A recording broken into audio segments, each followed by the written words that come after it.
ஐயனார் துணையில் சந்தாவோட கல்யாணம் ஒரு வழியாக நின்றுது. உடனே சந்தா ஃபேமிலியில் இருக்கவங்க சேரன் ஃபேமிலியில் இருக்கவங்கள நாளைக்கு வீட்டுக்கு வாங்க பேசிக்கலாம் அப்படின்னு சொல்கிறாங்க. இதை கேட்ட சோழன், வீட்டுக்கு எதுக்கு வரணும்? நீங்கள் தான் எங்களை ஏமாற்றி கல்யாணம் பண்ண முடிவு பண்ணிட்டீங்களே, இப்போ என்ன? நாங்கள் ஒரு வழியாக வந்து கல்யாணத்தை நிறுத்திட்டோம், உடனே இங்கேயே எங்கள் அண்ணனுக்கும் எங்கள் அண்ணிக்கும் கல்யாணம் பண்ணி வைங்க அப்படின்னு சொல்கிறாரு சோழன். அதுக்கு அனீஷ் பையா, இல்லை, இந்த நிலமையில் நாங்கள் சந்தாவை வேறு யாருக்கும் கல்யாணமும் பண்ணித்தர முடியாது, என்னை நம்புங்க பையா, நாளைக்கு வீட்டுக்கு வாங்க, உடனேலாம் இங்கே யாரும் முடிவு எடுக்க மாட்டாங்க அப்படின்னு சொல்கிறாங்க. இதை கேட்டு ஐயனார் துணை வீட்டில் இருக்கவங்க சரி ஓகே அப்படின்னு சொல்லிட்டு ரூமுக்கு போயிடுறாங்க. காலையில் சேரனோட ஃபேமிலியை கூட்டிகிட்டு சந்தா வீட்டுக்கு வராரு. சந்தா வீட்டுக்கு வந்தோடனே சந்தா அவங்க அப்பா கொஞ்சம் டென்ஷனாக பேசிகிட்டு இருக்காரு. அந்த நேரத்தில் சந்தாவோட அம்மா அழுதுகிட்டே இருக்காங்க. ஐயனார் குடும்பத்தில் இருக்கவங்களாம் ஒருத்தரை பார்த்து, இப்போ எதுக்கு இவங்க நம்மளை வர சொல்லியிருக்காங்க, கம்முன்னு பொண்ணை நம்ம கூட தாட்டி விட வேண்டியதானே அப்படின்னு நினச்சிட்டு இருக்காங்க.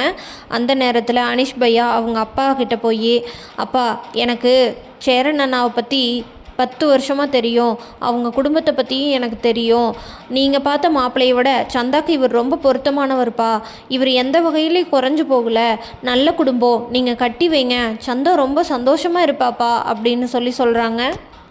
சந்தாவோட அப்பா, எனக்கு சேரனுக்கு என் பொண்ணு சந்தாவை கல்யாணம் பண்ணி கொடுக்கறதுல முழு சம்மதம், ஆனால் இப்போ உடனே நீங்கள் நினைக்கிற மாதிரி கல்யாணமெல்லாம் பண்ண முடியாது, எங்கள் சொந்தக்காரங்க எல்லாத்து முன்னாடி நாங்கள் ரொம்ப அவமானப்பட்டுட்டோம், அவங்க எல்லாத்தையும் நாங்கள் சமாதானப்படுத்தணும், நீங்கள் கல்யாணம் பண்ணி சந்தாவை சென்னைக்கு கூட்டிகிட்டு போயிடுவீங்க, நாங்கள் அதுக்கப்புறம் இங்கே தானே இருந்தாகணும், அதனால் எங்களுக்கு கொஞ்சம் டைம் வேணும், ஆனால் நிச்சயத்தை உடனடியாக இப்போயே வச்சுக்கலாம், கல்யாண தேதியை நிச்சயத்தன்னைக்கு குறிச்சிக்கலாம் சரியா அப்படின்னு சொல்கிறாரு. அதுக்கு உடனே ஐயனார் குடும்பத்தில் இருக்கவங்கலாம் சரின்னு சொல்கிறாங்க. எங்கள் முறைப்படி நிச்சயதார்த்தம் எங்களோட செலவு, கல்யாணம் மாப்பிள்ளை வீட்டு செலவு அப்படின்னு சொல்கிறாரு. அதுக்கு பல்லவன் இருந்துட்டு, சரிங்க, நீங்கள் இங்கே நிச்சயத்தை பண்ணிடுங்க, நாங்கள் கல்யாணத்தை சென்னையில் பண்ணிக்கிறோம் அப்படின்னு சொல்கிறாரு பல்லவன். இதை கேட்ட பாண்டி, சோழன் எல்லாரும், டே அமைதியாக இருடா, நீ வேற ஏண்டா அப்படின்னு சொல்கிறாங்க. அதுக்கு அவங்க அப்பா, சரி ஓகே அப்படின்னு கல்யாணத்தை நீங்கள் எங்கே வேணாலும் வச்சுக்கோங்க, நிச்சயம் மட்டும் நாங்கள் இப்போ நாளைக்கு நல்ல நாள் பார்த்து வச்சிடலாம் அப்படின்னு சொல்கிறாங்க. சேரனுக்கு ஒரே குழப்பமாக இருக்குது, நம்ம என்ன சந்தா இப்படி வந்து கன்சீவாக இருக்கேன்னு சொல்லுது அப்படின்னு சொல்லிட்டு உடனே சேரன் வந்துட்டு அனீஷ் பையா கிட்ட, பையா நான் சந்தா கிட்ட பேசணும் அப்படின்னு சொல்கிறாரு.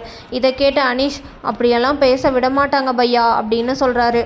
சந்தாவும், பையா நானும் அவர்கிட்ட பேசணும் அப்படின்னு சொல்கிறாங்க. அனீஷ் பையா அவங்க அப்பா கிட்ட பெர்மிஷன் கேட்கும்போது அவங்க அப்பா, இது என்ன அனீஷ் பழக்கம் இது அப்படின்னு கேட்குறாரு. அவங்க அப்பா, நம்ம எல்லாரும் இங்கே தானப்பா இருக்கோம், அதெல்லாம் ஒன்றும் ஆகாது அப்படின்னு சொல்கிறாங்க. உடனே சேரனும் சந்தாவும் தனியாக பேச போகிறாங்க. அப்போ சந்தா கிட்ட சேரன், சந்தா இது எப்படி அப்படின்னு கேட்குறாரு. என்ன எப்படி, அப்போ நீங்கள் இல்லைன்னு சொல்கிறீங்களா அப்படின்னு சொல்லிட்டு சந்தா அழுகுறாங்க. இதெல்லாம் பண்ணிவிட்டு நீங்கள் இப்படி தான் சொல்லுவீங்களா, இப்படி தான் கேட்பீங்களா, எப்படின்னு கேட்டால் நான் என்ன பதில் சொல்ல முடியும் அப்படின்னு கேட்குறாங்க சந்தா. இதுக்கு சேரனா, இரு எனக்கு ஒன்றும் ஞாபகம் இல்லை, அதனால தான் நான் கேட்டேன், உங்களுக்கு எப்படி ஞாபகம் இருக்கும் அப்படின்னு கேட்குறாங்க சந்தா. பதட்டப்படுறதை பார்த்து சந்தா, பயந்துட்டீங்களா, அப்படி சொன்னால் தானே கல்யாணத்தை நிறுத்துவாங்க, அதனால தான் நான் அப்படி சொன்னேன் அப்படின்னு சொல்கிறாங்க. இதை கேட்ட சேரன் பையா சந்தா கன்னத்தில் ஓங்கி அரைஞ்சிட்றாரு.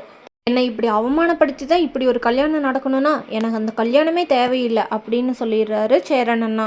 இவ்வளோ நாளாக சந்தா வீட்டில் தான் கல்யாணத்துக்கு ஓகே சொல்லாமல் இருந்தாங்க, இப்போ சேரனே இப்படி பேசுகிறாரு. சேரன் சந்தாவை அடித்தோடனே சந்தா ரொம்ப ஷாக் ஆகிடுறாங்க. மேலே என்ன நடக்குதுன்னு தெரிஞ்சுக்க நம்ம சேனலை மறக்காமல் லைக், ஷேர் அண்ட் சப்ஸ்கிரைப் பண்ணிக்கோங்க.